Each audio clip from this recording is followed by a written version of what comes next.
1993. That was the last time.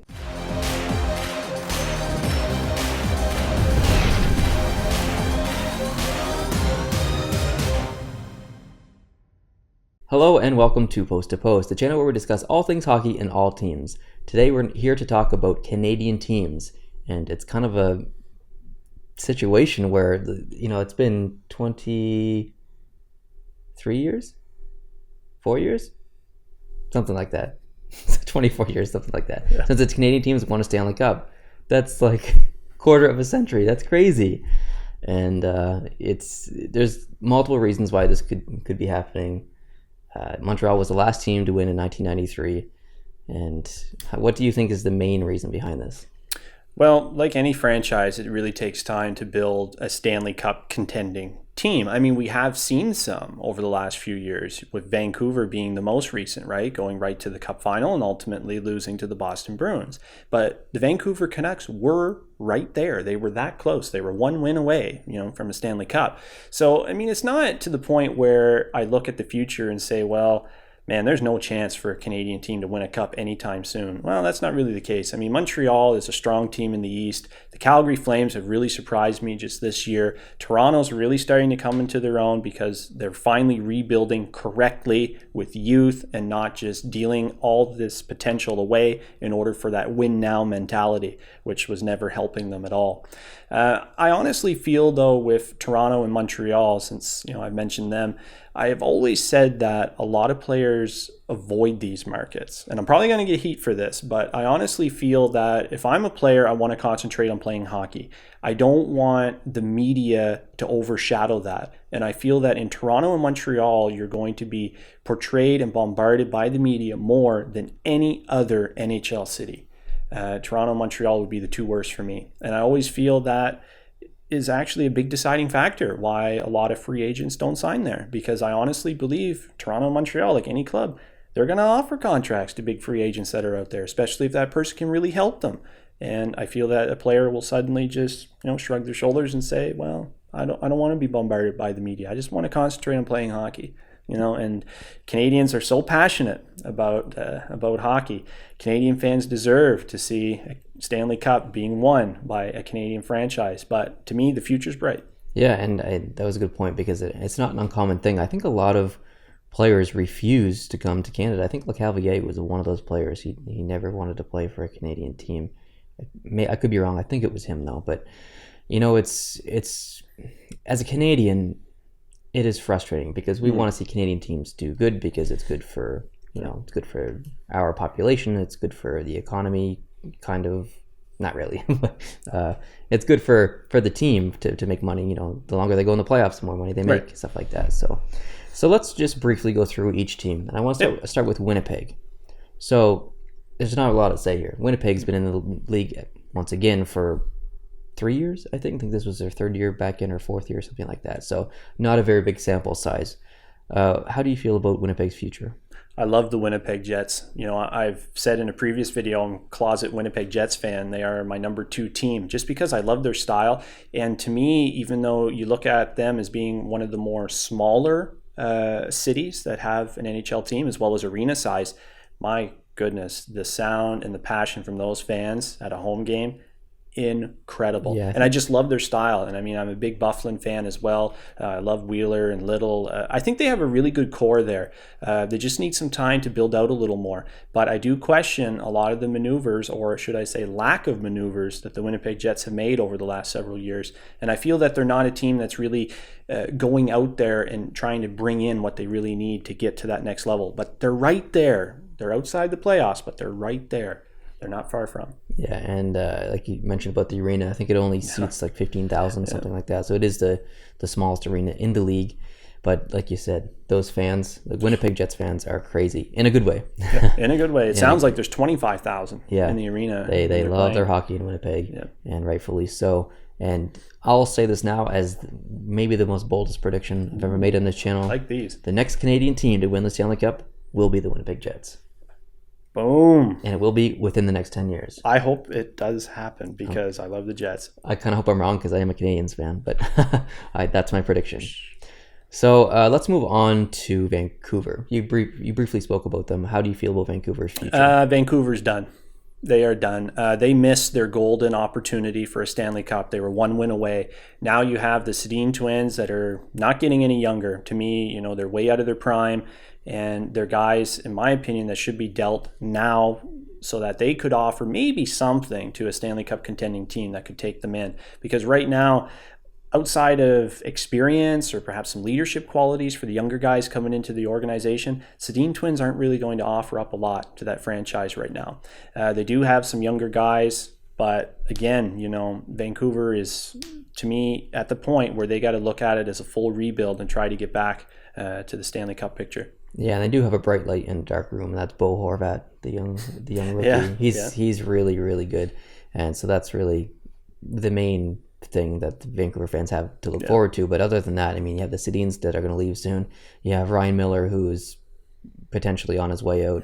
It's a dark time for Vancouver fans, and I think they're seated second last in the league right now, maybe. So they could potentially get first overall if their luck is in their favor. But I agree with you. I think they're done for the next at least 7 years. I think. Sadly, I think they're toast, and I don't think they have any chance of winning the Stanley Cup in the next 5 years. But no. Let's move on to Edmonton. Edmonton, future is bright in Edmonton, all from drafting that one young phenomenal player, Connor McDavid. And now Edmonton is in the playoffs for the first time in over a decade. Finally, Edmonton fans have been rewarded with their loyalty. And to be honest, some can say, well, Connor McDavid took them to the playoffs. I'm sorry. I think the real turning point was getting rid of the old cronies club and having Kevin Lowe and Craig McTavish have really no say over how this team is built. Because if I had to see McTavish do this one more time and talk about the core, I was going to lose it.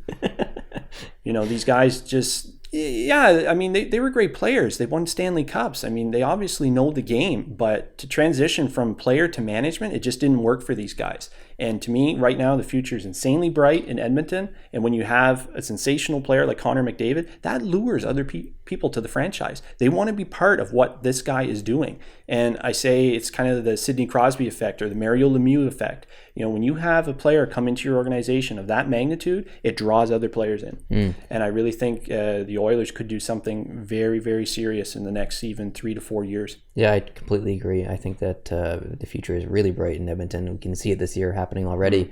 You got Connor McDavid, clearly, who we don't need to hype up anymore. We've got Cam Talbot in net, who's had a phenomenal year. He's played the most games in the NHL as a goaltender, and he's not tired. He just wants to play more. And Talbot broke a record, actually, that Fuhr held. He has 41 wins on the season, so he passed Grant Fuhr for the most wins in an Oilers season. Wow, that's huge considering how good the Oilers were back in those days. Yep. Let's move on to Calgary. Calgary. I love Calgary. Another very passionate fan base, just like the Winnipeg Jets. Johnny Hockey playing for the Calgary Flames. Love that guy, Johnny Gaudreau. But they have a real nice core of young talent there in Calgary. And to me, they're really building in the right way. A lot of people kind of questioned bringing Dougie Hamilton into the fold because, Hamilton was kind of pegged as the next Chara for the Boston Bruins. And when he first did come to the Calgary Flames, he was kind of questionable there, based on what they're paying him and so on. But things are looking a little better for Dougie Hamilton. And to me, the blue line would probably be one of my focuses in Calgary if I were in charge of it. But I really see bright things for the Calgary Flames. And the Battle of Alberta has become very interesting now, especially Finally. That Edmonton is, Edmonton of today compared to, a few years ago. It's very, very competitive now. And I think one of the things that Calgary has done well was hire Brad Treliving. If Calgary goes far in the playoffs, he could be in contention for GM of the year. Yeah, and rightfully so. He's done a tremendous job bringing in Elliott and a couple other guys, Hamilton, stuff like that. So I'm really excited for Calgary as a franchise. And like you said, they have some of the best fans in the league, and that building is always so electric to watch in the playoffs. Let's move on to Toronto. Toronto, yeah, they're finally building the right way. Back when Burke was involved with the Maple Leafs, there was always kind of that, win first mentality and the constant wanting to deal away draft picks in order to get already developed players. And to me, yeah, there's good and bad, but if you're going to be dealing away potentially some amazing draft picks, you better be 100% certain that you're already a very deep organization. And the Toronto Maple Leafs were not a very deep organization. You need to secure those top draft picks, bring in some amazing young talent, and build up from there. And that's what they're finally doing. With Marner and Nylander, and then of course Austin Matthews, who's basically shattering the rookie records for Toronto Maple Leafs. The future is finally very bright in Toronto. And I see nothing but good things. And it's kind of the same rinse and repeat formula with Edmonton and Calgary and now Toronto. It's kind of the youth movement, I guess. Yeah, it's never been a better time to be a Toronto Maple Leafs fan than right now. Yeah, very exciting. Austin Matthews will win a Stanley Cup. If he stays in Toronto, Toronto will win a Stanley Cup in his career. It's happening. Man, they've been waiting a long time for that. And as a Canadiens fan, that's a little tough to say. But I have to be happy for the Toronto organization. Yeah. I think that the fans deserve it, because you have to feel bad for them, what they've gone through. Yeah, they really deserve it, especially with the ticket prices in Toronto, and they're still going to all these games even when they suck so bad. Man, they deserve it. Yeah, big time. Amazing fans. I hope they win the cup just for the fans' sake. Yeah, and also it would remove a little bit of a curse on the city, maybe a little bit. So I think the last team we have is Ottawa. Second last team. Well, yeah, second last. We can't forget about your favorite team. That would be epic if you did forget about your favorite I almost team. did. But yeah, Ottawa. Again, I love Ottawa. I'm a big Karlsson fan. I really like Karlsson. He's just one of those stand-up guys, and to me, he's a good captain for that organization. And again, same as Toronto, they have kind of a youth movement going on in their organization. And to me, again, as I said about the Battle of Alberta, right? The Battle of Ontario has become a lot more interesting because you have both teams that are competing right at that playoff level. Toronto's not quite there to say, well, yeah, they're getting in the playoffs every year. In the next year or two, they could be. But Ottawa is a playoff contending team right now, and they're looking great. I'm a little less high on on Ottawa than the rest of the Canadian teams. I feel, back when, for a couple of years, or more than a couple of years, Ottawa was winning President's trophies, and they were such a powerhouse in the league. And now I feel like they always kind of just grit themselves into a position, and I feel like that's kind of the position that they'll be in for the next 5 or so years. I don't really think that they'll be a President's Trophy Washington Capitals team anytime soon. And the future's still bright in Ottawa. They've got a lot of young talent. Yeah, and I also think bringing in Guy Boucher was hands down, the best move they could have made. Yep, completely agree. Without changing the lineup. Guy Boucher, to me, was, at the time, he was the best coach not coaching in the NHL, in my opinion. I'm a big Guy Boucher fan, and I think he did amazing things with the Tampa Bay Lightning when he was there. And now with the Ottawa Senators, he's doing amazing things. And to me, he's kind of a player's coach. I think the guys can really relate to him, and he's a really good communicator, very knowledgeable. Love Guy Boucher, and to me, he's one of the main reasons they secured a playoff spot. So before we get on to Montreal, and if you haven't seen our Melnyk video, maybe you should go watch that. But can you briefly talk about Melnyk? Melnyk, yeah, the Ottawa Senators owner. This is a guy who should really learn to keep his mouth shut a lot more often. It's kind of nice in a way that he's an owner, but yet he's willing to do the interviews and he's willing to participate in a lot of discussions, because you don't see that out of a lot of NHL owners. But Melnyk, man, he just kind of jumps at the bit to do an interview, but at the same time it always comes back to bite him because he says a lot of stupid things. And it's kind of like the quote about Karlsson in the Olympics and saying that, well, if he was Canadian, maybe. Like, what the hell is that all about? Like, that is terrible. This is your captain of your organization that you own, and you're going to say something like that. To me, he kind of overshadows the organization just a little based on his stupid comments. Yeah, absolutely. So let's move on to Montreal now. How do you feel about Montreal? Montreal, to me, if I had to pick a Canadian team that would win a Stanley Cup in the next 5 years, I would pick the Montreal Canadiens. I like it. Yeah, of course you would like it. Well, come on, they have the best goalie in the world. Carey Price, hands down, to me, is the best goalie in the world. This guy is so calm, collected in the net, it's almost scary. You just cannot rattle this guy at all. And defensively, adding Shea Weber to me and getting rid of PK Subban made their blue line that much better. No knock on Subban necessarily as a player. I mean, the guy's insanely skilled, but Shea Weber is 10 times more defensively responsible than PK Subban. That's just my 2 cents. And I think that was the right move. Getting rid of Subban, bringing in an established veteran in Shea Weber, who's won it all at the international level. And to me, that was the right move. Secured their blue line. You have the best goalie in the world. The only thing they need to focus on over the next several years is adding more goal scoring depth. Pacioretty can't score them all. And if you look at the numbers, Montreal just not quite at that level of goal scoring needed in order to go all the way. Yeah, definitely. So I have a little trivia question for you. Who do you think, and this is an arguable stat, but we're going to talk about plus minus. Okay. Top 2 plus minuses on the Montreal Canadiens. Who do you think they are? Ooh, yeah. Well, I mean, I don't follow Montreal as close to other teams, so I'm going to guess and say Plekanec.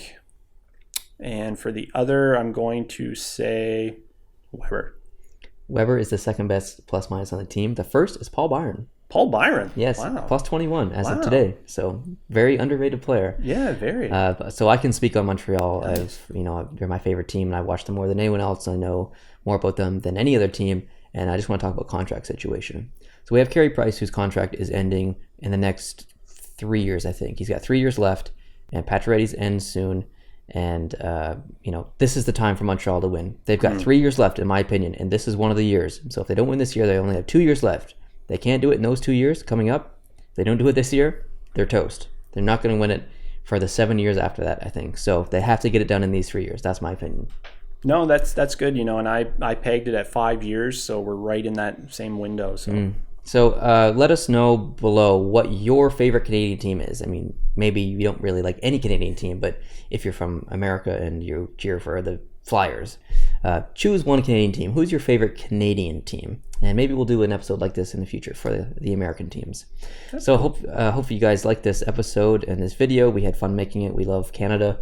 And even though you're a Penguins fan, you still like to talk about Canadian teams. Hey, they have a lot of Canadian players. They do. So thank you very much for watching this video. We hope you enjoyed it. And if you're new here, hit the subscribe button. We're making all kinds of videos very frequently. Hit the like button if you liked it. And otherwise, we'll see you in the next video. Adios.